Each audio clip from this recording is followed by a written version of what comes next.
क्योंकि परमेश्वर supreme Lord हर एक दे नाल व्यक्तिगत संबंध रखता है।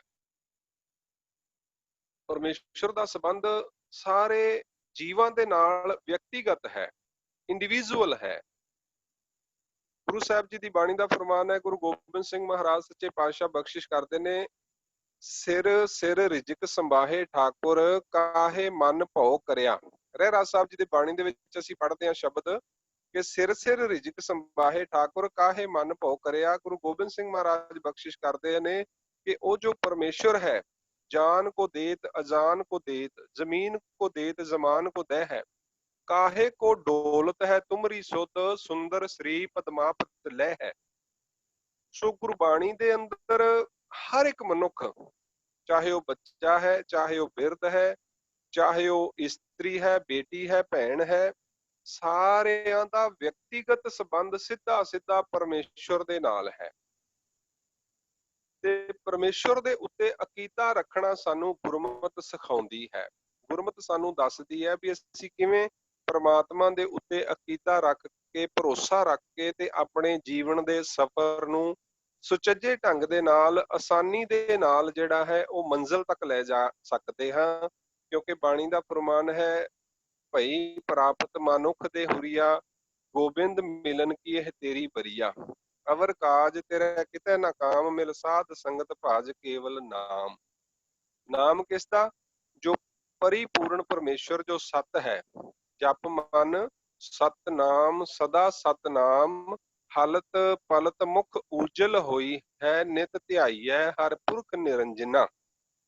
उस निरंजन परमेश्वर निरंकार की होंद नू मन करके स्वीकार करके चलना ही एक गुरसिख दा मुढ़ला फर्ज है।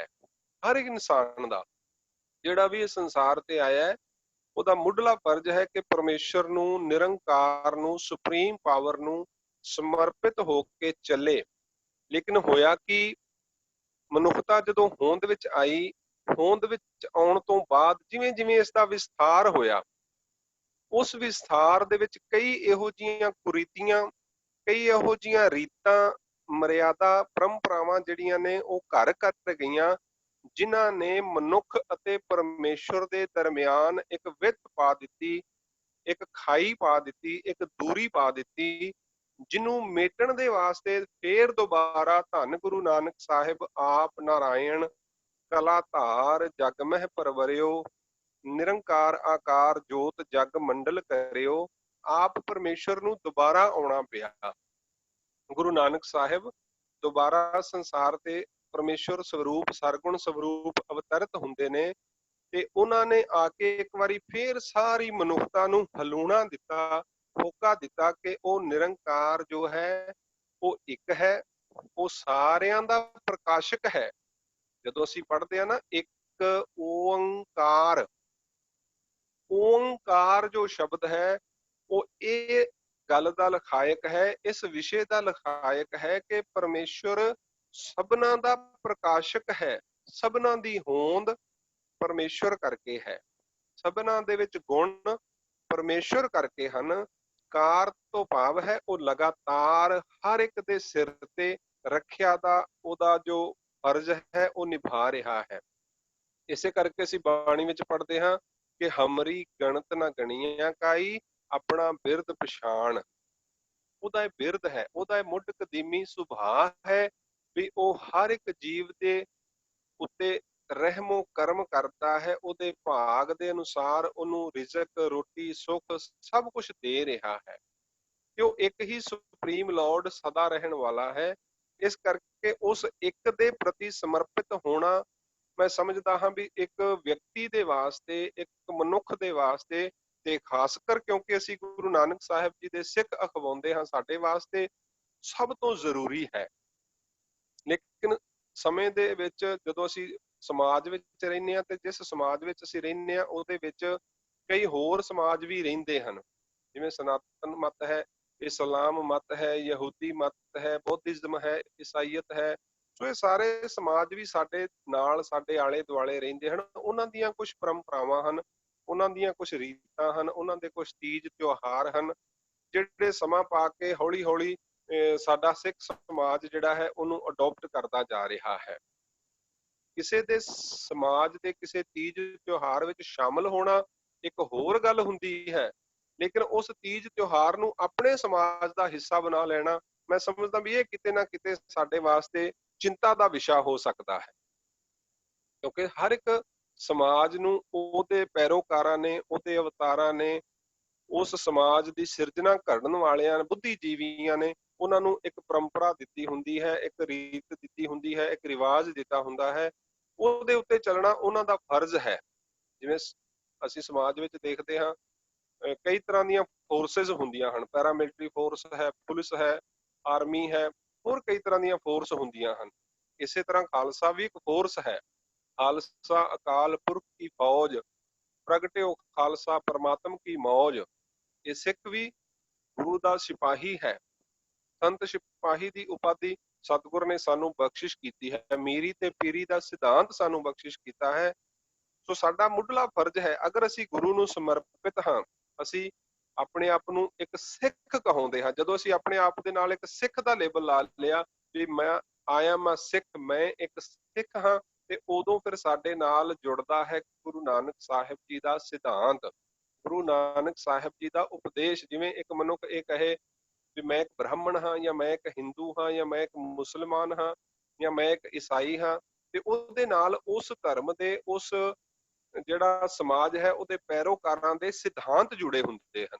ਤੇ ਜੇ ਇੱਕ ਮਨੁੱਖ ਕਹੇ ਕਿ ਮੈਂ ਇੱਕ ਸਿੱਖ ਹਾਂ, ਤੇ ਉਹ ਗੁਰੂ ਨਾਨਕ ਸਾਹਿਬ ਜੀ ਦੇ ਸਿਧਾਂਤ ਨੂੰ ਫੋਲੋ ਨਾ ਕਰਕੇ ਕਿਸੇ ਹੋਰ ਦੇ ਸਿਧਾਂਤ ਨੂੰ ਫੋਲੋ ਕਰਦਾ ਹੋਵੇ, ਤੇ ਇਹ ਠੀਕ ਉਸੇ ਤਰ੍ਹਾਂ ਹੀ ਹੈ ਵੀ ਜਦੋਂ ਤੁਸੀਂ ਸਮਝੋ ਵੀ ਪੁੱਤਰ ਤੇ ਕਿਸੇ ਦਾ ਹੋਵੇ ਤੇ ਗੱਲ ਕਿਸੇ ਹੋਰ ਦੀ ਕਰੇ, ਪਿਤਾ ਕਿਸੇ ਹੋਰ ਨੂੰ ਕਹਿ ਰਿਹਾ ਹੋਵੇ, ਤੇ ਉਹਨੂੰ ਸਮਾਜ ਫਿਰ ਕਿਹੋ ਜਿਹੀ ਨਜ਼ਰ ਨਾਲ ਦੇਖਦਾ ਹੈ। ਠੀਕ ਇਸੇ ਤਰ੍ਹਾਂ ਧਰਮ ਦਾ ਵਿਸ਼ਾ ਹੈ। ਧਰਮ ਵਿਅਕਤੀਗਤ ਵਿਸ਼ਾ ਹੈ। ਹਰ ਇੱਕ ਵਿਅਕਤੀ ਦੇ ਵਾਸਤੇ ਪਰਮੇਸ਼ਵਰ ਨੇ ਚੁਣਿਆ ਹੈ। ਸਾਨੂੰ ਪਰਮੇਸ਼ਵਰ ਨੇ ਚੁਣਿਆ ਸਿੱਖ ਧਰਮ ਦੇ ਵਾਸਤੇ, ਇਸ ਕਰਕੇ ਸਾਡਾ ਜਨਮ ਸਿੱਖੀਜ਼ਮ ਵਿੱਚ ਹੋਇਆ ਹੈ। ਅਗਰ ਪ੍ਰਮਾਤਮਾ ਨੂੰ ਭਾਉਂਦਾ ਤੇ ਸਾਨੂੰ ਕਿਸੇ ਹੋਰ ਕਿੱਤੇ ਵਿੱਚ, ਕਿਸੇ ਹੋਰ ਸਮਾਜ ਵਿੱਚ ਵੀ ਜਨਮ ਦੇ ਸਕਦਾ ਸੀ, ਕਿਉਂਕਿ ਜਨਮ ਤੇ ਮ੍ਰਿਤਿੂ ਪਰਮੇਸ਼ਵਰ ਦੇ ਹੱਥ ਵਿੱਚ ਹੈ। ਸੋ ਸਾਨੂੰ ਪਰਮੇਸ਼ਵਰ ਨੇ ਚੁਣਿਆ ਹੈ ਇਸ ਕਿੱਤੇ ਦੇ ਵਾਸਤੇ, ਇਸ ਸਮਾਜ ਦੇ ਵਾਸਤੇ, ਇਸ ਸਿਧਾਂਤ ਦੇ ਵਾਸਤੇ ਸਾਨੂੰ ਪ੍ਰਮਾਤਮਾ ਨੇ ਚੁਣਿਆ ਹੈ। ਸੋ ਅਸੀਂ ਪ੍ਰਮਾਤਮਾ ਦੇ ਪ੍ਰਤੀ ਵਫਾਦਾਰ ਰਹਿ ਕੇ, ਗੁਰੂ ਦੇ ਪ੍ਰਤੀ ਵਫਾਦਾਰ ਰਹਿ ਕੇ, ਆਪਣੇ ਸਮਾਜ ਦੇ ਜਿਹੜੇ ਸਾਡੇ ਪੈਰੋਕਾਰ ਹਨ ਉਹਨਾਂ ਦੇ ਪ੍ਰਤੀ ਵਫਾਦਾਰ ਰਹਿ ਕੇ ਜਦੋਂ ਆਪਣੇ ਜੀਵਨ ਦਾ ਨਿਰਵਾਹ ਕਰਦੇ ਹਾਂ, ਤੇ ਮੈਂ ਸਮਝਦਾ ਹਾਂ ਵੀ ਐਸਾ ਜੀਵਨ ਜਿਹੜਾ ਆਪਣੇ ਗੁਰੂ ਪ੍ਰਤੀ ਵਫਾਦਾਰ ਹੈ, ਆਪਣੇ ਪਰਮੇਸ਼ਵਰ ਦੇ ਪ੍ਰਤੀ ਵਫਾਦਾਰ ਹੈ, ਆਪਣੇ ਸਮਾਜ ਦੇ ਪ੍ਰਤੀ ਵਫਾਦਾਰ ਹੈ, ਉਹ ਫਿਰ ਸਮਾਜ ਦੇ ਵਿੱਚ, ਇਤਿਹਾਸ ਦੇ ਵਿੱਚ ਉਹ ਜੀਵਨ ਇੱਕ ਮਿਸਾਲ ਬਣਦੇ ਹਨ। ਉਹ ਜੀਵਨ ਸਮਾਜ ਦੇ ਵਾਸਤੇ ਇੱਕ ਪ੍ਰੇਰਨਾ ਸਰੋਤ ਬਣਦੇ ਹਨ, ਇੱਕ ਸੇਧ ਬਣਦੇ ਹਨ, ਜਿਹੜੇ ਗੁਰੂ ਪ੍ਰਤੀ ਸਮਰਪਿਤ ਹੋ ਕੇ ਜਾਂ ਪਰਮੇਸ਼ਵਰ ਦੇ ਪ੍ਰਤੀ ਪਰਮੇਸ਼ਵਰ ਦੇ ਪ੍ਰਤੀ ਤੇ ਹਰ ਇੱਕ ਜੀਵ ਸਮਰਪਿਤ ਹੈ, ਹੋਣਾ ਚਾਹੀਦਾ ਹੈ। ਚਾਹੇ ਉਹ ਕਿਸੇ ਵੀ ਪੰਥ ਦਾ, ਕਿਸੇ ਵੀ ਸਮਾਜ ਦਾ ਹਿੱਸਾ ਹੋਵੇ, ਚਾਹੇ ਇਸਲਾਮ ਨੂੰ ਮੰਨ ਰਿਹਾ ਹੈ, ਉਹ ਖੁਦਾ ਕਹਿ ਕੇ ਮੰਨ ਸਕਦਾ ਹੈ, ਅੱਲਾ ਕਹਿ ਕੇ ਮੰਨ ਸਕਦਾ ਹੈ। ਜੋ ਸਨਾਤਨ ਦੇ ਵਿੱਚ ਹੈ ਉਹ ਰਾਮ ਕਹੇ, ਕ੍ਰਿਸ਼ਨ ਕਹੇ, ਗੋਪਾਲ ਕਹੇ, ਕੁਛ ਵੀ ਕਹਿ ਸਕਦਾ ਹੈ। ਉਹ ਸਭ ਇੱਕੋ ਪਰਮੇਸ਼ਵਰ ਦੇ ਹੀ ਵੱਖ-ਵੱਖ ਨਾਮ ਹਨ। ਪਰਮੇਸ਼ਵਰ ਇੱਕ ਹੀ ਹੈ, ਨਾਮ ਵੱਖ-ਵੱਖ ਹੋ ਸਕਦੇ ਹਨ। ਵੱਖੋ-ਵੱਖ ਮੰਨਣ ਵਾਲਿਆਂ ਦੇ ਵਾਸਤੇ ਧਾਰਨਾ ਵੱਖੋ-ਵੱਖ ਹੋ ਸਕਦੀ ਹੈ, ਪਰ ਉਹ ਹੈ ਇੱਕ ਸ਼ਕਤੀ, ਇੱਕ ਨਿਰੰਕਾਰ, ਇੱਕ ਹੋਂਦ ਵਾਲਾ। ਉਹ ਨਿਰੰਕਾਰ ਜੋ ਹੈ ਸਭਨਾਂ ਦਾ ਸਾਂਝਾ ਹੈ। ਸੋ ਜਿਸ ਸਮਾਜ ਦੇ ਵਿੱਚ, ਜਿਸ ਧਰਮ ਦੇ ਵਿੱਚ ਤੁਹਾਡਾ ਜਨਮ ਹੋਇਆ ਹੈ, ਜਿਸ ਕਿੱਤੇ ਦੇ ਵਿੱਚ ਤੁਹਾਡਾ ਜਨਮ ਹੋਇਆ ਹੈ, ਇਹ ਤੁਹਾਨੂੰ ਪਰਮਾਤਮਾ ਦੇ ਵੱਲੋਂ ਇਹ ਕਿੱਤਾ, ਇਹ ਸਮਾਜ, ਇਹ ਸਰੀਰ, ਇਹ ਧਰਮ, ਇਹ ਪੰਥ, ਇਹ ਪਰਮਾਤਮਾ ਨੇ ਦਿੱਤਾ ਹੈ। ਬਾਈ ਚੁਆਇਸ ਨਹੀਂ ਹੈ, ਇਹ ਪਰਮਾਤਮਾ ਦੀ ਮਰਜ਼ੀ ਹੈ, ਹੁਕਮ ਹੈ। ਹੁਕਮ ਹੈ ਅੰਦਰ ਸਭ ਕੋ ਬਾਹਰ, ਹੁਕਮ ਨਾ ਕੋਏ। ਵੱਡੀ ਵੱਡੀਆਂ ਤਾਕਤਾਂ ਉਹਦੇ ਹੁਕਮ ਦੇ ਵਿੱਚ ਹਨ। ਬਸ ਇੱਕ ਮਨੁੱਖ ਹੈ ਜੋ ਹੁਕਮ ਅਦੁੱਲੀ ਕਰਦਾ ਹੈ, ਹੁਕਮ ਨੂੰ ਤੋੜਦਾ ਹੈ। ਸੋ ਵਰਤਮਾਨ ਸਮੇਂ ਦੇ ਵਿੱਚ ਜਦੋਂ ਅਸੀਂ ਗੱਲ ਕਰਦੇ ਹਾਂ, ਅੱਜ ਜਿਹੜਾ ਸਵੇਰੇ ਇੱਕ ਰੀਤ ਜਿਸ ਨੂੰ ਮੈਂ ਕਹਿੰਦਾ ਹਾਂ, ਜਿਹੜਾ ਅੱਜ ਇੱਕ ਤਿਉਹਾਰ ਦਾ ਰੂਪ ਲੈ ਚੁੱਕਾ ਹੈ, ਜਿਸ ਨੂੰ ਅਸੀਂ ਰਕਸ਼ਾ ਬੰਧਨ ਕਹਿ ਲਈਏ ਜਾਂ ਰੱਖੜੀ ਕਹਿ ਲਈਏ, ਇਸ ਦੀ ਜਦੋਂ ਅਸੀਂ ਸ਼ੁਰੂਆਤ ਦੀ ਗੱਲ ਕਰਦੇ ਹਾਂ, ਸ਼ੁਰੂਆਤ ਕਿੱਥੋਂ ਹੋਈ ਹੈ?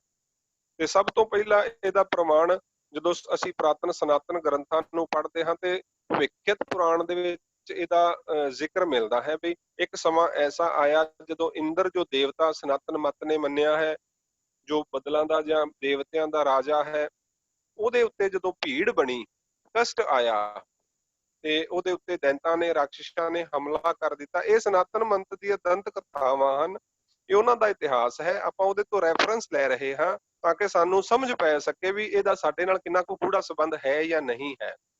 ਸੋ ਇਸ ਪ੍ਰਕਾਰ ਉਸ ਇੰਦਰ ਨੇ ਜਦੋਂ ਉਹਦੇ ਤੇ ਭੀੜ ਬਣੀ, ਉਹਦਾ ਰਾਜ ਭਾਗ ਖੁੱਸ ਗਿਆ ਤੇ ਉਹਦੀ ਜੋ ਪਤਨੀ ਹੈ, ਇੱਥੇ ਧਿਆਨ ਦੇਣ ਵਾਲੀ ਗੱਲ ਹੈ ਵੀ ਇਹਦੀ ਜਦੋਂ ਸ਼ੁਰੂਆਤ ਹੋ ਰਹੀ ਹੈ, ਉਹਦੀ ਜੋ ਪਤਨੀ ਹੈ ਉਹ ਸਚੀ ਹੈ। ਸਚੀ ਨੇ ਜਾ ਕਰਕੇ ਵਿਸ਼ਨੂੰ ਜੋ ਦੇਵਤਾ ਮੰਨਿਆ ਹੈ ਸਨਾਤਨ ਨੇ, ਉਹਨਾਂ ਦੇ ਅੱਗੇ ਜਾ ਕੇ ਅਰਦਾਸ ਕੀਤੀ ਵੀ ਤੁਸੀਂ ਕੋਈ ਸਹਾਇਤਾ ਕਰੋ। ਤੇ ਵਿਸ਼ਨੂੰ ਜੋ ਦੇਵਤੇ ਹਨ, ਉਹਨਾਂ ਨੇ ਇੱਕ ਸੂਤਰ ਕਹਿ ਲਵੋ ਜਾਂ ਇੱਕ ਧਾਗਾ ਕਹਿ ਲਵੋ ਜਾਂ ਇੱਕ ਰੱਸੀ ਕਹਿ ਲਵੋ ਜਾਂ ਇੱਕ ਰਕਸ਼ਾ ਬੰਧਨ ਕਹਿ ਲਵੋ, ਉਹ ਸਚੀ ਨੂੰ ਦਿੱਤਾ ਵੀ ਇਹ ਜਾ ਕਰਕੇ ਤੇ ਇੰਦਰ ਦੇ ਹੱਥ ਦੇ ਉੱਤੇ ਬੰਨ ਦੇਵੀਂ ਤੇ ਉਹਦੀ ਜਿੱਤ ਹੋਵੇਗੀ। ਸਚੀ ਨੇ ਜਿਸ ਦਿਨ ਇੰਦਰ ਦੇ ਹੱਥ ਤੇ ਇਹ ਬੰਨਿਆ ਸੀ, ਉਹ ਸ਼ਰਾਵਣ ਜਾਂ ਸਾਉਣ ਮਹੀਨੇ ਦੀ ਪੂਰਨਮਾਸ਼ੀ ਦਾ ਦਿਨ ਇਤਿਹਾਸ ਵਿੱਚ ਸਨਾਤਨ ਗ੍ਰੰਥਾਂ ਦੇ ਵਿੱਚ ਲਿਖਿਆ ਹੈ। ਇੱਕ ਪਤਨੀ ਦੇ ਦੁਆਰਾ ਆਪਣੇ ਪਤੀ ਦੀ ਜਿੱਤ ਦੀ ਕਾਮਨਾ ਕਰਦੇ ਹੋਏ ਇਹ ਰਕਸ਼ਾ ਸੂਤਰ ਉਹਦੇ ਹੱਥ ਤੇ ਬੰਨਿਆ ਤੇ ਸਨਾਤਨ ਦੀ ਇਹ ਕਥਾ ਹੈ ਵੀ ਉਹਦੀ ਇੰਦਰ ਦੀ ਜਿੱਤ ਹੋਈ, ਉਸਨੂੰ ਆਪਣਾ ਰਾਜ ਭਾਗ ਜਿਹੜਾ ਹੈ ਉਹ ਦੁਬਾਰਾ ਪ੍ਰਾਪਤ ਹੋ ਗਿਆ। ਸੋ ਇੱਕ ਪਤਨੀ ਦੇ ਦੁਆਰਾ ਇੱਕ ਰੀਤ, ਪਹਿਲੀ ਵਾਰ ਕੀਤਾ ਹੋਇਆ ਇਹ ਕਰਮ ਆਪਣੇ ਪਤੀ ਦੇ ਲਈ, ਤੇ ਉਹਦੀ ਜੋ ਹੈ ਉਹਦੀ ਕਾਮਨਾ ਜੋ ਹੈ ਉਹ ਪੂਰਨ ਹੋਈ। ਦੂਸਰਾ ਵੱਡਾ ਪ੍ਰਮਾਣ ਇਸ ਰੀਤ ਦਾ ਜਿਹੜਾ ਅੱਜ ਤਿਉਹਾਰ ਬਣ ਚੁੱਕਾ ਹੈ, ਹਰ ਇੱਕ ਮਨੁੱਖ ਜੋ ਹੈ ਇਸ ਦੇ ਨਾਲ ਜੁੜਿਆ ਹੋਇਆ ਸਾਨੂੰ ਨਜ਼ਰ ਆਉਂਦਾ ਹੈ, ਉਹ ਮਹਾਭਾਰਤ ਕਾਲ ਦੇ ਵਿੱਚ ਮਿਲਦਾ ਹੈ। ਜਦੋਂ ਇੱਕ ਲੜਾਈ ਦੇ ਵਿੱਚ ਦੁਆਪਰ ਯੁੱਗ ਦੇ ਅਵਤਾਰ ਜੋ ਕ੍ਰਿਸ਼ਨ ਜੀ ਹੋਏ ਹਨ, ਉਹ ਜ਼ਖਮੀ ਹੋ ਗਏ ਤੇ ਉਹਨਾਂ ਦੀ ਕਲਾਈ ਦੇ ਉੱਤੇ ਦ੍ਰੋਪਦੀ ਦੇ ਵੱਲੋਂ ਆਪਣੇ ਵਸਤਰ ਦੀ ਲੀਰ ਜੋ ਹੈ ਉਹ ਇੱਕ ਪੱਟੀ ਦੇ ਰੂਪ ਵਿੱਚ ਬੰਨੀ ਗਈ, ਤੇ ਉਸ ਬੰਨੀ ਹੋਈ ਪੱਟੀ ਜਾਂ ਉਸ ਸੂਤਰ ਨੂੰ ਜਾਂ ਧਾਗੇ ਨੂੰ ਕਹਿ ਲਵੋ, ਅੱਗੇ ਚੱਲ ਕੇ ਜਦੋਂ ਦ੍ਰੋਪਦੀ ਦੇ ਉੱਤੇ ਕਸ਼ਟ ਆਇਆ, ਉਹਦਾ ਚੀਰ ਹਰਣ ਹੋਣ ਲੱਗਾ, ਤੇ ਉਹ ਕਥਾ ਇਹ ਦੱਸਦੀ ਹੈ ਵੀ ਫਿਰ ਕ੍ਰਿਸ਼ਨ ਭਗਵਾਨ ਨੇ ਦ੍ਰੋਪਦੀ ਦੀ ਰੱਖਿਆ ਜੋ ਹੈ ਉਹ ਕੀਤੀ ਹੈ, ਵਚਨ ਜੋ ਹੈ ਉਹ ਨਿਭਾਇਆ ਹੈ। ਤੁਸੀਂ ਮੇਰੀ ਸਹਾਇਤਾ ਕੀਤੀ, ਅੱਜ ਮੈਂ ਤੁਹਾਡੀ ਸਹਾਇਤਾ ਕਰ ਦਿੱਤੀ। ਦ੍ਰੋਪਦੀ ਦਾ ਤੇ ਕ੍ਰਿਸ਼ਨ ਜੀ ਦਾ ਜਿਹੜਾ ਰਿਸ਼ਤਾ ਹੈ, ਉਹ ਭੈਣ ਭਰਾ ਦਾ ਰਿਸ਼ਤਾ ਨਹੀਂ ਹੈ, ਉਹ ਇੱਕ ਭਗਤ ਤੇ ਇੱਕ ਸ਼ਰਧਾਲੂ ਦਾ ਰਿਸ਼ਤਾ ਅਸੀਂ ਕਹਿ ਸਕਦੇ ਹਾਂ, ਪਰ ਇੱਕ ਭੈਣ ਭਾਈ ਦਾ ਰਿਸ਼ਤਾ ਨਹੀਂ ਹੈ। ਉਹਦੇ ਤੋਂ ਬਾਅਦ ਇੱਕ ਇਤਿਹਾਸਕ ਪ੍ਰਮਾਣ ਵੱਡਾ ਸਾਨੂੰ ਜਿਹੜਾ ਮਿਲਦਾ ਹੈ, ਉਹ ਰਾਣੀ ਕਰਣਾਵਤੀ ਜਿਹੜੀ ਰਾਜਪੂਤ ਰਾਣੀ ਵਿਧਵਾ ਰਾਣੀ ਹੋਈ ਹੈ, ਉਹਨੇ ਆਪਣੇ ਰਾਜ ਭਾਗ ਦੀ ਰੱਖਿਆ ਦੇ ਵਾਸਤੇ ਹੁਮਾਯੂ ਸਮਰਾਟ ਨੂੰ ਇੱਕ ਰਕਸ਼ਾ ਸੂਤਰ ਭੇਜਣਾ ਕੀਤਾ। ਇਹਨਾਂ ਸਨਾਤਨ ਗ੍ਰੰਥਾਂ ਨੂੰ ਆਧਾਰ ਬਣਾ ਕੇ ਵੀ ਜਦੋਂ ਇਹੋ ਜਿਹੀ ਕੋਈ ਰਕਸ਼ਾ ਸੂਤਰ ਕਿਸੇ ਦੀ ਕਲਾਈ ਤੇ ਬੰਨਦਾ ਹੈ, ਤੇ ਫਿਰ ਉਹ ਦੂਸਰਾ ਸਾਹਮਣੇ ਵਾਲਾ ਮਨੁੱਖ, ਚਾਹੇ ਪਤੀ ਹੋਵੇ, ਚਾਹੇ ਉਹ ਕੋਈ ਦੋਸਤ ਹੋਵੇ ਜਾਂ ਕੋਈ ਗੈਰ ਤਾਕਤਵਰ ਮਨੁੱਖ ਵੀ ਹੋ ਸਕਦਾ ਹੈ, ਕੋਈ ਵੀ ਤਾਕਤਵਰ ਮਨੁੱਖ ਹੋ ਸਕਦਾ ਹੈ ਜਿਹਦੇ ਤੋਂ ਤੁਸੀਂ ਆਪਣੀ ਰੱਖਿਆ ਕਰਵਾਉਣਾ ਚਾਹੁੰਦੇ ਹੋ, ਤੇ ਉਹਦੇ ਵਾਸਤੇ ਇਹ ਰੀਤ ਚੱਲੀ ਵੀ ਉਹਨੂੰ ਇੱਕ ਧਾਗਾ ਜਾਂ ਉਹਨੂੰ ਕੋਈ ਇਹੋ ਜਿਹਾ ਕੋਈ ਮੌਲੀ ਜਾਂ ਕੋਈ ਸੂਤਰ ਦੇ ਦੇਣਾ, ਜਿਹੜਾ ਉਹ ਆਪਣੀ ਕਲਾਈ ਤੇ ਬੰਨ ਕੇ ਤੇ ਫਿਰ ਉਹਦੇ ਨਾਲ ਜੋ ਹੈ ਉਹਦਾ ਸਬੰਧ ਜੋ ਹੈ ਉਹ ਇੱਕ ਰੱਖਿਅਕ ਦਾ ਬਣ ਜਾਂਦਾ ਹੈ, ਵੀ ਉਹਦੀ ਰੱਖਿਆ ਦਾ ਉਹ ਵਚਨ ਦਿੰਦਾ ਹੈ ਵੀ ਸਮਾਂ ਪੈਣ ਤੇ ਮੈਂ ਤੇਰੀ ਰੱਖਿਆ ਕਰਾਂਗਾ। ਸੋ ਇਸ ਤਰ੍ਹਾਂ ਜਦੋਂ ਅਸੀਂ ਇਹਨਾਂ ਪੁਰਾਤਨ ਸਾਰਿਆਂ ਪ੍ਰਮਾਣਾਂ ਨੂੰ ਦੇਖਦੇ ਹਾਂ ਤੇ ਸਾਨੂੰ ਪਤਾ ਲੱਗਦਾ ਹੈ ਵੀ ਇਹਦੇ ਚ ਜਿਵੇਂ ਅੱਜ ਖੂਨ ਦੇ ਰਿਸ਼ਤੇ ਦੇ ਵਿੱਚ, ਭੈਣ ਭਰਾ ਦੇ ਰਿਸ਼ਤੇ ਦੇ ਵਿੱਚ ਇਸ ਰਕਸ਼ਾ ਬੰਧਨ ਨੂੰ ਜਾਂ ਇਸ ਰੱਖੜੀ ਨੂੰ ਬੜੀ ਮਹਾਨਤਾ ਦਿੱਤੀ ਜਾਂਦੀ ਹੈ, ਜਾਂ ਸਮਝਿਆ ਜਾਂਦਾ ਹੈ ਵੀ ਇਹਦੇ ਤੋਂ ਬਿਨਾਂ ਇਹ ਰਿਸ਼ਤਾ ਅਧੂਰਾ ਹੈ। ਸੋ ਇਹ ਇੱਕ ਮਨੌਤ ਬਣ ਗਈ, ਪਰ ਜਿਹੜੀ ਇਹਦੀ ਸ਼ੁਰੂਆਤ ਹੈ ਕਿਸੇ ਹੋਰ ਤਰੀਕੇ ਦੇ ਨਾਲ ਹੋਈ, ਤੇ ਹੌਲੀ ਹੌਲੀ ਇਹ ਸਮਾਜ ਦੇ ਵਿੱਚ ਅੱਜ ਇੱਕ ਫੈਸਟੀਵਲ ਬਣ ਗਿਆ ਹੈ, ਇੱਕ ਰੀਤ ਬਣ ਗਈ ਹੈ, ਇੱਕ ਤਿਉਹਾਰ ਬਣ ਗਿਆ ਹੈ। ਅਸਲ ਦੇ ਵਿੱਚ ਇਹਦਾ ਜਿਹੜਾ ਮਨਾਉਣ ਦਾ ਜਾਂ ਇਹਦੀ ਜਿਹੜੀ ਸਮਾਂ ਹੈ ਉਹ ਵੀ ਵੱਖੋ ਵੱਖ ਰਿਹਾ। ਜਦੋਂ ਇੰਦਰ ਦੇ ਇਤਿਹਾਸ ਦੀ ਆਪਾਂ ਗੱਲ ਕਰਦੇ ਹਾਂ, ਉਦੋਂ ਸ਼ਰਾਵਣ ਮਾਸ ਦੀ ਜਿਹੜੀ ਪੂਰਨਿਮਾ ਰਹੀ ਹੋਵੇਗੀ ਜਿਸ ਦਾ ਜ਼ਿਕਰ ਮਿਲਦਾ ਹੈ, ਲੇਕਿਨ ਜਦੋਂ ਰਾਣੀ ਕਰਣਾਵਤੀ ਨੇ ਹੁਮਾਯੂ ਸਮਰਾਟ ਨੂੰ ਦਿੱਤਾ, ਉਦੋਂ ਕੋਈ ਹੋਰ ਸਮਾਂ ਸੀ। ਜਦੋਂ ਦ੍ਰੋਪਦੀ ਨੇ ਕ੍ਰਿਸ਼ਨ ਜੀ ਦੇ ਹੱਥ ਤੇ ਉਹ ਕਲਾਈ ਉਹ ਬੰਨੀ ਉਹਨਾਂ ਦੇ ਜ਼ਖਮ ਤੇ, ਉਦੋਂ ਕੋਈ ਹੋਰ ਸਮਾਂ ਸੀ। ਭਾਵ ਕਿ ਸਮਾਂ ਅੱਗੇ ਪਿੱਛੇ ਹੈ, ਡੇਟਾ ਇੱਕ ਨਹੀਂ ਹਨ। ਇਹ ਇੱਕ ਐਸੀ ਕਿਰਿਆ ਹੈ ਜੋ ਕਿਸੇ ਵੀ ਸਮੇਂ ਜ਼ਰੂਰਤਮੰਦ ਦੇ ਵੱਲੋਂ ਆਪਣੇ ਸਾਥੀ ਦੇ ਵਾਸਤੇ ਜਾਂ ਆਪਣੇ ਰਿਸ਼ਤੇ ਦੇ ਵਾਸਤੇ ਨਿਭਾਈ ਜਾ ਸਕਦੀ ਹੈ। ਲੇਕਿਨ ਜਦੋਂ ਅਸੀਂ ਇਹਨੂੰ ਗੁਰਮਤਿ ਦੇ ਆਸ਼ੇ ਅਨੁਸਾਰ ਦੇਖਦੇ ਹਾਂ ਤੇ ਸਾਨੂੰ ਸਤਿਗੁਰ ਨੇ ਜੋ ਉਪਦੇਸ਼ ਬਖਸ਼ਿਸ਼ ਕੀਤਾ ਹੈ ਉਹ ਇਹੀ ਹੈ ਵੀ ਰਾਖਾ ਏਕ ਹਮਾਰਾ ਸੁਆਮੀ ਸਕਲ ਘਟਾਕਾ ਅੰਤਰ ਜਾਮੀ ਘਰ ਸੁਖ ਵਸਿਆ ਬਾਹਰ ਸੁਖ ਪਾਇਆ ਕਹੋ ਨਾਨਕ ਗੁਰ ਮੰਤਰ ਦ੍ਰਿੜਾਇਆ। ਗੁਰੂ ਮੰਤਰ ਦੇ ਦੁਆਰਾ ਹਰ ਇੱਕ ਮਨੁੱਖ ਹਰ ਇੱਕ ਗੁਰਸਿੱਖ ਆਪਣੀ ਤੇ ਆਪਣਿਆਂ ਦੀ ਰੱਖਿਆ ਕਰਨ ਦੇ ਵਿੱਚ ਸਮਰੱਥ ਹੁੰਦਾ ਹੈ। ਤੇ ਦੂਸਰੀ ਗੱਲ ਜਿਹੜੀ ਅਸੀਂ ਸਮਝਣ ਵਾਲੀ ਹੈ ਵੀ ਖਾਲਸਾ ਅਕਾਲ ਪੁਰਖ ਕੀ ਫੌਜ, ਚਾਹੇ ਉਹ ਸਿੰਘ ਹੈ ਚਾਹੇ ਸਿੰਘਣੀ ਹੈ, ਉਹ ਅਕਾਲ ਪੁਰਖ ਦੀ ਫੌਜ ਦਾ ਸਿਪਾਹੀ ਹੈ ਤੇ ਫੌਜ ਨੂੰ ਕਦੇ ਦੂਸਰੇ ਦੀ ਸੁਰੱਖਿਆ ਲੈਣ ਦੀ ਲੋੜ ਨਹੀਂ ਪੈਂਦੀ। ਫੌਜ ਆਪਣੀ ਸੁਰੱਖਿਆ ਆਪ ਕਰਦੀ ਹੈ, ਇੱਕ ਸਿਪਾਹੀ ਆਪਣੀ ਸੁਰੱਖਿਆ ਆਪ ਕਰਦਾ ਹੈ। ਕੋਈ ਸਾਡੇ ਵਿੱਚ ਇਹ ਨਹੀਂ ਕਿ ਇੱਕ ਲੜਕੀ ਹੈ ਤੇ ਉਹ ਅਬਲਾ ਹੈ, ਕਮਜ਼ੋਰ ਹੈ, ਉਹ ਲਾਚਾਰ ਹੈ। ਸੋ ਇਹੋ ਜੀ ਕੋਈ ਮਨੌਤ ਜਿਹੜੀ ਹੈ ਉਹਨੂੰ ਗੁਰਮਤਿ ਦੇ ਵਿੱਚ ਸਤਿਗੁਰਾਂ ਨੇ ਥਾਂ ਨਹੀਂ ਦਿੱਤੀ। ਸਤਿਗੁਰਾਂ ਨੇ ਤੇ ਸਾਨੂੰ ਬਖਸ਼ਿਸ਼ ਕੀਤੀ ਹੈ ਵੀ ਸਿਰ ਤੋਂ ਲੈ ਕੇ ਪੈਰ ਤੱਕ, ਘਰ ਤੋਂ ਲੈ ਕੇ ਪਰਿਵਾਰ ਤੱਕ ਹਰ ਇੱਕ ਰਿਸ਼ਤੇ ਦੀ, ਹਰ ਇੱਕ ਅੰਗ ਦੀ ਜਿਹੜੀ ਰੱਖਿਆ ਹੈ, ਸਿਰ ਮਸਤਕ ਰੱਖਿਆ ਪਾਰ ਬ੍ਰਹਮੰ ਹਸਤ ਕਾਇਆ ਰੱਖਿਆ ਪਰਮੇਸ਼ਰ ਹੈ, ਧਨ ਚਰਨ ਰੱਖਿਆ ਗੁਰ ਗੋਪਾਲ ਹੈ। ਸੋ ਇਸ ਪ੍ਰਕਾਰ ਸਾਡੇ ਹਰ ਇੱਕ ਕਰਮ ਦੀ, ਹਰ ਇੱਕ ਅੰਗ ਦੀ, ਹਰ ਇੱਕ ਪਦਾਰਥ ਦੀ ਰੱਖਿਆ ਪਰਮੇਸ਼ਰ ਆਪ ਕਰਦਾ ਹੈ। ਸੋ ਸਿੱਖ ਨੂੰ ਇਸ ਪ੍ਰਕਾਰ ਦੀ ਕਿਸੇ ਮਨੌਤ ਦੇ ਵਿੱਚ ਵੱਜ ਜਾਣ ਦੀ ਕੋਈ ਜ਼ਰੂਰਤ ਨਹੀਂ ਹੈ, ਕੋਈ ਲੋੜ ਨਹੀਂ ਹੈ। ਇਹ ਇੱਕ ਮਨੌਤ ਕਮਜ਼ੋਰ ਦੇ ਵੱਲੋਂ ਉਸ ਸਮੇਂ ਚਲਾਈ ਗਈ ਜਦੋਂ ਉਹਨਾਂ ਨੇ ਸਮਝਿਆ ਵੀ ਸਾਡਾ ਕੋਈ ਸਹਾਰਾ ਨਹੀਂ ਹੈ। ਕਿ ਇੱਕ ਸਿੱਖ ਇਹ ਗੱਲ ਸੋਚ ਸਕਦਾ ਹੈ ਵੀ ਮੇਰਾ ਕੋਈ ਸਹਾਰਾ ਨਹੀਂ ਹੈ? ਸਤਿਗੁਰ ਨੇ ਤੇ ਸਾਨੂੰ ਉਪਦੇਸ਼ ਕੀਤਾ ਹੈ। ਗੁਰੂ ਅਰਜਨ ਦੇਵ ਮਹਾਰਾਜ ਜੀ ਦਾ ਸ਼ਬਦ ਅਸੀਂ ਪੜ੍ਹਦੇ ਹਾਂ, ਜਾਂ ਕੋ ਮੁਸ਼ਕਲ ਅੱਤ ਬਣੇ ਧੋਈ ਕੋਏ ਨਾ ਦੇ, ਲਾਗੂ ਹੋਏ ਦੁਸ਼ਮਣਾ ਸਾਕ ਪੇ ਭੱਜ ਖਲੇ, ਸਭੋ ਭੱਜੇ ਆਸਰਾ ਚੁੱਕੇ ਸਭ ਅਸਰਾਓ, ਚਿਤ ਆਵੈ ਉਸ ਪਾਰ ਬ੍ਰਹਮ ਲੱਗੇ ਨਾ ਤਤੀ ਵਾਓ। ਸਤਿਗੁਰ ਕਹਿੰਦੇ ਜਦੋਂ ਸਾਰੇ ਦਰਵਾਜ਼ੇ ਬੰਦ ਹੋ ਜਾਣ, ਕੋਈ ਵੀ ਤੇਰੇ ਨਾਲ ਨਾ ਖੜੇ, ਕੋਈ ਵੀ ਤੈਨੂੰ ਆਪਣੇ ਸੁਰੱਖਿਆ ਦੇ ਵਾਸਤੇ, ਜੀਵਨ ਦੇ ਵਾਸਤੇ ਮਾਰਗ ਨਜ਼ਰ ਨਾ ਆਵੇ, ਤੂੰ ਉਸ ਪਰਮੇਸ਼ਰ ਦੀ ਓਟ ਲੈਣੀ ਹੈ। ਤੂੰ ਕਿਸੇ ਵਿਅਕਤੀ ਵਿਸ਼ੇਸ਼ ਦਾ ਆਸਰਾ ਨਹੀਂ ਤੱਕਣਾ ਵੀ ਇਹੀ ਮੇਰਾ ਰਾਖਾ ਹੈ, ਹੋਰ ਕੋਈ ਮੇਰਾ ਰਾਖਾ ਨਹੀਂ ਹੈ, ਵੀ ਇਹਦੇ ਤੋਂ ਬਿਨਾ ਮੇਰੀ ਕੋਈ ਟੇਕ ਨਹੀਂ ਬਚੀ। ਐਸੀ ਸੋਚ ਨਹੀਂ ਰੱਖਣੀ ਇੱਕ ਗੁਰਸਿੱਖ ਨੇ, ਇੱਕ ਸਿੰਘਣੀ ਨੇ, ਇੱਕ ਸਿੰਘ ਨੇ, ਇੱਕ ਗੁਰਸਿੱਖ ਭੈਣ ਨੇ, ਇੱਕ ਗੁਰਸਿੱਖ ਮਾਤਾ ਨੇ, ਇੱਕ ਗੁਰਸਿੱਖ ਬੀਬੀ ਨੇ, ਪਤਨੀ ਨੇ। ਇਹੋ ਜੀ ਕੋਈ ਸੋਚ ਨਹੀਂ ਰੱਖਣੀ ਕਿ ਹੁਣ ਦੂਸਰੇ ਤੋਂ ਬਿਨਾ, ਪਰਮੇਸ਼ਰ ਤੋਂ ਬਿਨਾ ਵੀ ਮੇਰਾ ਕੋਈ ਜਾਂ ਸਹਾਰਾ ਹੈ। ਸੋ ਸਤਿਗੁਰ ਬਖਸ਼ਿਸ਼ ਕਰਦੇ, ਜਦੋਂ ਵੀ ਕੋਈ ਮੁਸ਼ਕਲ ਬਣਦੀ ਹੈ ਜ਼ਿੰਦਗੀ ਦੇ ਵਿੱਚ, ਕਿਸੇ ਤਰ੍ਹਾਂ ਦਾ ਕੋਈ ਖਤਰਾ ਮਹਿਸੂਸ ਹੁੰਦਾ ਹੈ, ਤੇ ਜਿਹੜਾ ਗੁਰਸਿੱਖ ਹੈ, ਬੀਬੀ ਹੈ, ਭੈਣ ਹੈ, ਧੀ ਹੈ, ਉਹ ਪ੍ਰਮਾਤਮਾ ਦਾ ਆਸਰਾ ਲੈਂਦਾ ਹੈ। ਪ੍ਰਮਾਤਮਾ ਦੇ ਸ਼ਬਦ ਦਾ ਰੱਖਿਆ ਸੂਤਰ ਜਿਹੜਾ ਹੈ ਉਹਦੇ ਕੰਮ ਆਉਂਦਾ ਹੈ। ਜਿਵੇਂ ਗੁਰੂ ਹਰਗੋਬਿੰਦ ਸਾਹਿਬ ਸੱਚੇ ਪਾਤਸ਼ਾਹ ਜੀ ਦੇ ਸਮੇਂ ਅਸੀਂ ਦੇਖਦੇ ਹਾਂ ਵੀ ਬਾਬਾ ਬਿਧੀ ਚੰਦ ਜੀ ਜਦੋਂ ਪੱਟੀ ਦੇ ਵਿੱਚ ਦੁਸ਼ਾਲੇ ਲੈਣ ਦੇ ਵਾਸਤੇ ਗਏ, ਜਿਨ੍ਹਾਂ ਨੂੰ ਉੱਥੋਂ ਦੇ ਹੁਕਮਰਾਨਾਂ ਨੇ ਸੰਗਤਾਂ ਦੇ ਕੋਲੋਂ ਖੋਹ ਲਿਆ ਸੀ, ਤੇ ਪੱਟੀ ਦੇ ਵਿੱਚੋਂ ਦੁਸ਼ਾਲੇ ਪ੍ਰਾਪਤ ਕਰਕੇ ਬਾਬਾ ਬਿਧੀ ਚੰਦ ਜੀ ਜਦੋਂ ਵਾਪਸ ਪਰਤਣ ਲੱਗੇ ਤੇ ਫੁੱਲ ਫੌਜ ਨੇ, ਮੁਗਲਾਂ ਨੇ ਘੇਰਾ ਪਾ ਲਿਆ ਨਗਰ ਨੂੰ, ਬਾਹਰ ਦੇ ਸਾਰੇ ਦਰਵਾਜ਼ੇ ਬੰਦ ਕਰ ਦਿੱਤੇ, ਕੋਈ ਰਸਤਾ ਨਾ ਰਿਹਾ। ਤੇ ਬਾਬਾ ਬਿਧੀ ਚੰਦ ਜੀ ਆ ਕੇ ਇੱਕ ਪਠਿਆਰਣ ਦੇ ਕੋਲ, ਜਿਹੜੀ ਭੱਠੀ ਦੇ ਵਿੱਚ ਦਾਣੇ ਭੁੰਨਦੀ ਹੈ, ਉਹਨੂੰ ਬੇਨਤੀ ਕੀਤੀ ਕਿ ਮੈਨੂੰ ਕੋਈ ਲੁਕਣ ਦੇ ਵਾਸਤੇ, ਰਾਤ ਕੱਟਣ ਦੇ ਵਾਸਤੇ ਕੋਈ ਥਾਂ ਦਿਓ। ਤੇ ਉਹਨੇ ਆਪਣੇ ਆਪ ਦੇ ਵਿੱਚ ਸਹਿਜਤਾ ਦੇ ਨਾਲ ਹੀ ਕਹਿ ਦਿੱਤਾ ਵੀ ਮੈਂ ਗਰੀਬਣੀ ਦੇ ਕੋਲ ਹੋਰ ਕੋਈ ਥਾਂ ਨਹੀਂ, ਮੇਰੀ ਤੇ ਕੋਲ ਇਹ ਇੱਕ ਭੱਠੀ ਹੈ, ਇਹ ਭੱਠ ਹੈ, ਜੇ ਇਹਦੇ ਵਿੱਚ ਰਾਤ ਸਮਾਂ ਗੁਜ਼ਾਰ ਸਕਦਾ ਹੈ ਤੇ ਗੁਜ਼ਾਰ ਲੈ। ਤੇ ਬਾਬਾ ਬਿਧੀ ਚੰਦ ਜੀ ਨੇ ਕਿਹਾ ਮਾਤਾ ਫਿਰ ਚੁੱਕ ਇਹਦੇ ਤੋਂ ਕੜਾਹਾ।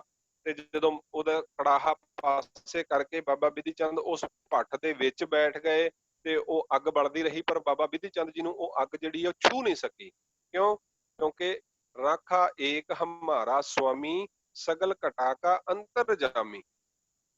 ਸਤਿਗੁਰ ਪਾਤਸ਼ਾਹ ਜੀ ਦੀ ਬਾਣੀ ਦਾ ਫਰਮਾਨ ਹੈ, ਗੁਰ ਕਾ ਸ਼ਬਦ ਬਸੈ ਜੀ ਨਾਲੇ, ਜਲ ਨਹੀਂ ਡੋਬੈ ਤਸਕਰ ਨਹੀਂ ਲੇਵੈ, ਭਾਹੇ ਨਾ ਸਾਕੇ ਜਾਲੇ। ਸੋ ਇਹ ਸਾਡੇ ਵਾਸਤੇ ਤੇ ਇਹੀ ਉਪਦੇਸ਼ ਹੈ, ਇੱਕ ਗੁਰਸਿੱਖ ਦੇ ਵਾਸਤੇ ਇਹੀ ਉਪਦੇਸ਼ ਹੈ। ਕੋਈ ਮੁਸ਼ਕਲ ਬਣੇ, ਕੋਈ ਦੁੱਖ ਆਵੇ, ਕਿਸੇ ਪ੍ਰਕਾਰ ਦੀ ਕੋਈ ਸਾਨੂੰ ਮੁਸੀਬਤ ਬਣਦੀ ਹੈ, ਤੇ ਅਸੀਂ ਸਭ ਤੋਂ ਪਹਿਲਾਂ ਤੇ ਸਭ ਤੋਂ ਅਖੀਰਲਾ ਜਿਹੜਾ ਸਾਡਾ ਸਹਾਰਾ ਹੈ ਉਹ ਪਰਮੇਸ਼ਰ ਹੈ, ਉਹ ਨਿਰੰਕਾਰ ਹੈ, ਉਹ ਗੁਰੂ ਹੈ। ਅਸੀਂ ਉਹਦੀ ਟੇਕ ਲੈਣੀ ਹੈ। ਅਸੀਂ ਕਿਸੇ ਵਿਅਕਤੀ ਵਿਸ਼ੇਸ਼ ਦੇ ਨਾਲ ਇਹੋ ਜਿਹਾ ਕੋਈ ਰਕਸ਼ਾ ਬੰਧਨ ਜਾਂ ਇਹੋ ਜਿਹਾ ਕੋਈ ਸੂਤਰ, ਇਹੋ ਜਿਹੀ ਕੋਈ ਕਿਰਿਆ, ਇਹੋ ਜਿਹੀ ਕੋਈ ਰੀਤ ਜਿਹੜੀ ਹੈ ਉਹ ਨਹੀਂ ਨਿਭਾ ਸਕਦੇ, ਕਿਉਂਕਿ ਸਾਨੂੰ ਗੁਰਮਤ ਇਸ ਦੀ ਆਗਿਆ ਨਹੀਂ ਦਿੰਦੀ। ਲੱਖ ਦਰਜੇ ਚਾਹੇ ਇਹਦੇ ਵਿੱਚ ਲਾਭ ਹੋਵੇ ਜਾਂ ਇਹਦੇ ਵਿੱਚ ਫਾਇਦਾ ਹੋਵੇ, ਅਸੀਂ ਉਹ ਕਰਮ ਬਿਲਕੁਲ ਨਹੀਂ ਕਰਨਾ ਜਿਸ ਕਰਮ ਨੂੰ ਕਰਨ ਦਾ ਸਾਨੂੰ ਸਤਿਗੁਰ ਨੇ ਹੁਕਮ ਨਹੀਂ ਕੀਤਾ। ਇਹੀ ਗੁਰਮਤ ਹੈ, ਇਹੀ ਗੁਰਸਿੱਖੀ ਹੈ।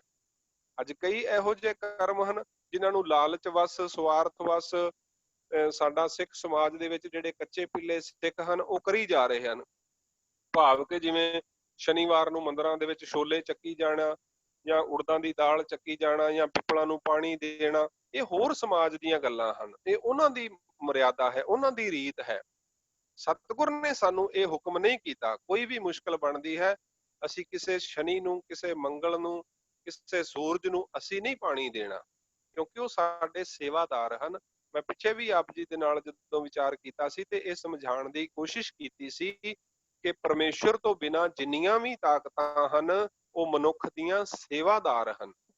ਵਨਸਪਤੀ ਹੈ, ਚਾਹੇ ਪਿੱਪਲ ਹੈ, ਚਾਹੇ ਕਿੱਕਰ ਹੈ, ਚਾਹੇ ਬੇਰੀ ਹੈ, ਚਾਹੇ ਅਮਰੂਦ ਹੈ, ਇਹ ਮਨੁੱਖ ਦੇ ਸੇਵਾ ਦੇ ਵਿੱਚ ਹਨ। ਮਨੁੱਖ ਇਹਨਾਂ ਨੂੰ ਆਪਣੀ ਸੇਵਾ ਵਾਸਤੇ ਯੂਜ਼ ਕਰ ਸਕਦਾ ਹੈ, ਇਹ ਅੱਗੋਂ ਜਵਾਬ ਨਹੀਂ ਦੇ ਸਕਦੇ। ਸੂਰਜ ਮਨੁੱਖ ਦੀ ਸੇਵਾ ਦੇ ਵਿੱਚ ਹੈ, ਪਰਮਾਤਮਾ ਦੇ ਹੁਕਮ ਦੇ ਵਿੱਚ ਮਨੁੱਖ ਦੀ ਸੇਵਾ ਦੇ ਵਿੱਚ ਦਿਨ ਪਰ ਰਾਤ ਚੱਲ ਰਿਹਾ ਹੈ। ਚੰਦਰਮਾ ਚੱਲ ਰਿਹਾ ਹੈ, ਧਰਤੀ ਚੱਲ ਰਹੀ ਹੈ, ਦਰਿਆ ਚੱਲ ਰਹੇ ਹਨ।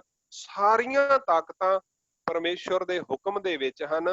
ਮਨੁੱਖ ਇੱਕ ਐਸਾ ਜੀਵ ਹੈ, ਅਗਰ ਗੁਰੂ ਦੇ ਹੁਕਮ ਨੂੰ ਸਮਝ ਲਵੇ, ਗੁਰੂ ਦੀ ਸਿੱਖਿਆ ਨੂੰ ਕਮਾ ਲਵੇ, ਪਰਮੇਸ਼ਵਰ ਦੇ ਪ੍ਰਤੀ ਸਮਰਪਿਤ ਹੋ ਜਾਏ, ਤੇ ਸਤਿਗੁਰ ਦੀ ਬਾਣੀ ਦਾ ਫੁਰਮਾਨ ਹੈ, ਅਕਾਲ ਪੁਰਖ ਦੀ ਬਾਣੀ ਦਾ ਇਹ ਫੁਰਮਾਨ ਹੈ, ਮੇਰੀ ਬਾਂਦੀ ਭਗਤ ਛਡਾਵੈ, ਬਾਂਧੈ ਭਗਤ ਨਾ ਛੂਟੈ ਮੋਹੈ, ਏਕ ਸਮੈ ਮੋਕੋ ਗਹਿ ਬਾਂਧੈ, ਤੋ ਮੋਪੈ ਜਵਾਬ ਨਾ ਹੋਵੈ। ਜਾਂ ਅਸੀਂ ਬਾਣੀ ਵਿੱਚ ਪੜ੍ਹਦੇ ਹਾਂ ਕਿ ਆਪਣੇ ਸੇਵਕ ਕੀ ਆਪੇ ਰਾਖੈ, ਆਪੇ ਨਾਮ ਜਪਾਵੈ, ਜਹ ਜਹ ਕਾਜ ਕਿਰਤ ਸੇਵਕ ਕੀ, ਤਹਾਂ ਤਹਾਂ ਉਠ ਧਾਵੈ, ਸੇਵਕ ਕੋ ਨਿਕਟੀ ਹੋਏ ਦਿਖਾਵੈ, ਜੋ ਜੋ ਕਹੈ ਠਾਕੁਰ ਪਹਿ ਸੇਵਕ, ਤਤਕਾਲ ਹੋਏ ਆਵੈ। ਸੋ ਇੰਨੇ ਵੱਡੇ ਵੱਡੇ ਪ੍ਰਮਾਣ, ਇੰਨੀਆਂ ਵੱਡੀਆਂ ਵੱਡੀਆਂ ਗਵਾਹੀਆਂ ਸਾਨੂੰ ਸਤਿਗੁਰ ਦੇ ਵੱਲੋਂ ਮਿਲੀਆਂ ਹਨ, ਸਾਨੂੰ ਪ੍ਰਮਾਤਮਾ ਦੇ ਵੱਲੋਂ ਮਿਲੀਆਂ ਹਨ। ਬਾਣੀ ਗੁਰੂ, ਗੁਰੂ ਹੈ ਬਾਣੀ, ਵਿੱਚ ਬਾਣੀ ਅੰਮ੍ਰਿਤ ਸਾਰੇ, ਵਾਹੋ ਵਾਹੋ ਬਾਣੀ ਨਿਰੰਕਾਰ ਹੈ। ਬਾਣੀ ਨਿਰੰਕਾਰ ਦਾ ਰੂਪ ਹੈ। ਬਾਣੀ ਸਾਨੂੰ ਕੀ ਸਮਝਾਉਂਦੀ ਹੈ? ਮਨ ਕਿਉਂ ਬੈਰਾਗ ਕਰੇਗਾ, ਸਤਿਗੁਰ ਮੇਰਾ ਪੂਰਾ। ਸਾਡੇ ਸਤਿਗੁਰ ਪੂਰੇ ਸਤਿਗੁਰ, ਪਰਮੇਸ਼ਵਰ ਸਵਰੂਪ ਸਮਰੱਥ, ਸਰਬ ਕਲਾ ਸਮਰੱਥ ਹਨ। ਸੋ ਸਤਿਗੁਰ ਸੱਚੇ ਪਾਤਸ਼ਾਹ ਜੀ ਦੀ ਬਾਣੀ ਨੂੰ ਪੜ੍ਹ ਕੇ, ਵਿਚਾਰ ਕੇ, ਸਾਨੂੰ ਉਹ ਕੋਈ ਵੀ ਰੀਤ, ਕੋਈ ਵੀ ਮਰਿਆਦਾ, ਕੋਈ ਵੀ ਤੀਜ ਤਿਉਹਾਰ ਜਿਹੜਾ ਹੈ ਉਹਦੇ ਵਿੱਚ ਆਪਣੇ ਆਪ ਨੂੰ ਨਹੀਂ ਲੈ ਕੇ ਜਾਣਾ ਚਾਹੀਦਾ, ਜਿਹੜਾ ਸਾਨੂੰ ਸਤਿਗੁਰ ਨੇ ਮਨਾ ਕੀਤਾ ਹੈ। ਜਿਸ ਪਾਸਿਓਂ ਸਾਨੂੰ ਸਤਿਗੁਰ ਨੇ ਰੋਕਿਆ ਹੈ, ਅਸੀਂ ਉਸ ਪਾਸੇ ਜਾਂਦੇ ਹਾਂ, ਫਿਰ ਅਸੀਂ ਸਿੱਖ ਨਹੀਂ ਕਹਾ ਸਕਦੇ। ਸਿੱਖੀ, ਸਿੱਖਿਆ, ਗੁਰ ਵਿਚਾਰ। ਅਗਰ ਤੁਸੀਂ ਆਪਣੇ ਨਾਮ ਦੇ ਨਾਲ ਸਿੰਘ ਲਾਇਆ ਹੈ, ਆਪਣੇ ਜੀਵਨ ਦੇ ਵਿੱਚ ਤੁਸੀਂ ਗੁਰੂ ਨਾਨਕ ਸਾਹਿਬ ਜੀ ਨੂੰ ਆਪਣੇ ਗੁਰੂ, ਆਪਣੇ ਇਸ਼ਟ, ਆਪਣੇ ਭਗਵਾਨ ਦੇ ਪ੍ਰਤੀ ਹਾਂ ਦਿੱਤੀ ਹੈ, ਮੰਨਦੇ ਹੋ, ਤਾਂ ਵਫਾਦਾਰ ਰਹਿਣਾ ਹਰ ਇੱਕ ਮਨੁੱਖ ਦਾ ਫਰਜ਼ ਹੈ। ਹਾਂ, ਕੋਈ ਨਹੀਂ ਮੰਨਦਾ, ਕੋਈ ਨਹੀਂ ਜਾਣਦਾ, ਉਹਦੀ ਵੱਖਰਾ ਵਿਸ਼ਾ ਹੈ, ਉਹ ਆਪਣੇ ਰਸਤੇ ਤੇ ਜਾ ਸਕਦਾ ਹੈ, ਉਹ ਅਧਰਮੀ ਹੋ ਸਕਦਾ ਹੈ, ਉਹ ਨਾਸਤਿਕ ਹੋ ਸਕਦਾ ਹੈ, ਉਹ ਕਿਸੇ ਹੋਰ ਮਤ ਦਾ ਪੰਥੀ ਹੋ ਸਕਦਾ ਹੈ, ਉਹਦੀ ਆਪਣੀ ਸੋਚ ਹੈ। ਲੇਕਿਨ ਬੀਇੰਗ ਅ ਸਿੱਖ, ਇੱਕ ਸਿੱਖ ਹੋਣ ਦੇ ਨਾਤੇ ਅਸੀਂ ਇੱਕ ਓੰਕਾਰ ਤੋਂ ਲੈ ਕੇ 18, 10, 20 ਤੱਕ ਜੋ ਸਾਨੂੰ ਸਤਿਗੁਰਾਂ ਨੇ ਉਪਦੇਸ਼ ਦਿੱਤਾ ਹੈ, ਅਸੀਂ ਉਸੇ ਰਸਤੇ ਤੇ ਚੱਲੀਏ, ਅਸੀਂ ਉਸੇ ਰਸਤੇ ਤੇ ਚੱਲ ਕੇ ਆਪਣੇ ਜੀਵਨ ਦੀ ਮੰਜ਼ਿਲ ਨੂੰ ਪ੍ਰਾਪਤ ਕਰੀਏ। ਇਹੀ ਗੁਰਮਤ ਹੈ, ਇਹੀ ਗੁਰਸਿੱਖੀ ਹੈ, ਤੇ ਇਸੇ ਦੇ ਉੱਤੇ ਅਸੀਂ ਚੱਲਦੇ ਹੋਏ ਆਪਣੇ ਜੀਵਨ ਦਾ ਨਿਰਵਾਹ ਕਰਨਾ ਹੈ। ਤੇ ਸਾਡਾ ਕਿਸੇ ਦੇ ਨਾਲ ਕੋਈ ਵਿਰੋਧ ਵੀ ਨਹੀਂ ਹੈ। ਅਗਰ ਕੋਈ ਸਨਾਤਨ ਮਤ ਨੂੰ ਮੰਨਣ ਵਾਲਾ, ਇਸਲਾਮ ਮਤ ਨੂੰ ਮੰਨਣ ਵਾਲਾ, ਯਹੂਦੀ ਮਤ ਨੂੰ ਮੰਨਣ ਵਾਲਾ ਆਪਣੇ ਪੈਰੋਕਾਰਾਂ, ਆਪਣੇ ਅਵਤਾਰਾਂ ਦੇ ਅਨੁਸਾਰ, ਉਹਨਾਂ ਦੇ ਕਹੇ ਅਨੁਸਾਰ, ਆਪਣੇ ਧਾਰਮਿਕ ਗ੍ਰੰਥਾਂ ਦੇ ਅਨੁਸਾਰ ਆਪਣੀ ਰੀਤੀ ਦਾ, ਰਿਵਾਜ ਦਾ, ਆਪਣੇ ਤੀਜ ਦਾ, ਤਿਉਹਾਰ ਦਾ ਨਿਰਵਾਹ ਕਰਦਾ ਹੈ, ਅਸੀਂ ਉਹਦੇ ਨਾਲ ਸ਼ਾਮਲ ਹੋ ਸਕਦੇ ਹਾਂ। ਅਸੀਂ ਸਮੂਲੀਅਤ ਕਰ ਸਕਦੇ ਹਾਂ। ਕਿਸੇ ਵੀ ਖੁਸ਼ੀ ਦੇ ਵਿੱਚ, ਸਮਾਜ ਦੇ ਵਿੱਚ ਅਸੀਂ ਕਿਸੇ ਦੀ ਵਿਰੋਧਤਾ ਦੇ ਵਿੱਚ ਨਹੀਂ ਹਾਂ। ਸਿੱਖ ਸਮਾਜ ਕਿਸੇ ਦੀ ਵਿਰੋਧਤਾ ਵਿੱਚ ਨਹੀਂ ਹੈ, ਲੇਕਿਨ ਸ਼ਾਮਲ ਹੋ ਕੇ ਅਸੀਂ ਉੱਥੇ ਆਪਣੇ ਸਿਧਾਂਤ ਨੂੰ ਕਮਜ਼ੋਰ ਨਹੀਂ ਕਰਨਾ। ਗੁਰੂ ਦੇ ਸਿਧਾਂਤ ਨੂੰ ਅਸੀਂ ਕਮਜ਼ੋਰ ਨਹੀਂ ਪੈਣ ਦੇਣਾ। ਅਸੀਂ ਗੁਰੂ ਦੇ ਸਿਧਾਂਤ ਤੋਂ ਪਾਸੇ ਨਹੀਂ ਹੋਣਾ। ਗੁਰੂ ਦੇ ਸਿਧਾਂਤ ਦਾ ਅਸੀਂ ਨਿਰਵਾਹ ਕਰਨਾ ਹੈ। ਗੁਰੂ ਦੀ ਗੁਰਮਤ ਦਾ ਅਸੀਂ ਨਿਰਵਾਹ ਕਰਨਾ ਹੈ। ਜਿਵੇਂ ਸਤਿਗੁਰਾਂ ਨੇ ਗੁਰਮਤ ਦਾ ਨਿਰਵਾਹ ਕੀਤਾ ਹੈ। ਜਿੱਥੇ ਵੀ ਸਤਿਗੁਰੂ ਸੱਚੇ ਪਾਤਸ਼ਾਹ ਜੀ ਗਏ ਹਨ, ਚਾਹੇ ਹਰਿਦੁਆਰ ਦੀ ਧਰਤੀ ਤੇ ਗਏ ਹਨ, ਚਾਹੇ ਸਤਿਗੁਰੂ ਜੀ ਕਰਨਾਟਕਾ ਗਏ, ਚਾਹੇ ਬਿਦਰ ਗਏ, ਚਾਹੇ ਸਤਿਗੁਰੂ ਜੀ ਉੜੀਸਾ ਵਿੱਚ ਗਏ ਹਨ, ਉਹਨਾਂ ਨੇ ਉੱਥੇ ਜਾ ਕਰਕੇ ਤੇ ਆਪਣੇ ਸਿਧਾਂਤ ਦਾ ਨਿਰਵਾਹ ਕੀਤਾ ਹੈ, ਨਿਭਾਇਆ, ਦ੍ਰਿੜਤਾ ਦੇ ਨਾਲ ਨਿਭਾਇਆ ਹੈ।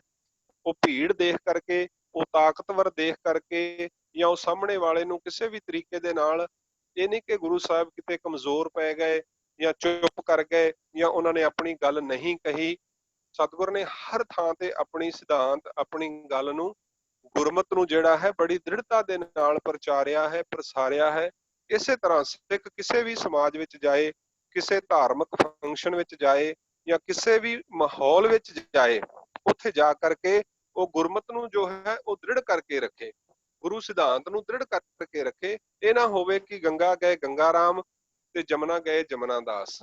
ਸਿੱਖ ਦੇ ਵਿੱਚ ਇਹੋ ਜੀ ਗੱਲ ਨਹੀਂ ਹੋਣੀ ਚਾਹੀਦੀ।